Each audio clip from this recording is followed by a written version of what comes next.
খালি অল্প একটু বলেন, আপনি অল্প একটু বললে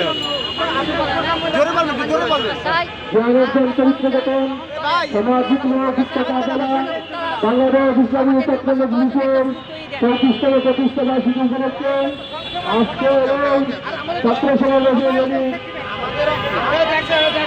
ওরা শয়তানি করতেছে, বাদ দেন, হয়ে গেছে। বাংলাদেশ ইসলামী ছাত্র মজলিস রাজনীতি দলের সভাপতি বাবা আব্দুল কাইয়ুম, ছাত্র নেতা আব্দুল কাইয়ুম।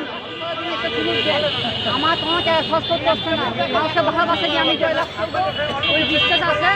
আমাকে শুধু একটা নির্বাচন করার জন্য সুযোগ দেন আপনারা। আর একটা সুযোগ দেয়, আমাকে শুধু হাইটি একটা সুযোগ দেয় যেন আমি নির্বাচন করতে পারি। আমার চট্টগ্রাম এলাকাবাসী আমাকে অনেক বুথে জয়লাভ করাবে। আমার 50,000 উপরে ভোটার আছে।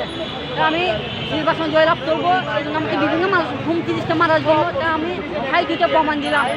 আপনারা সবাই বলবেন যেন আমি নির্বাচন করতে পারি। ঠিক আছে, ধন্যবাদ, ধন্যবাদ, ওকে ওকে।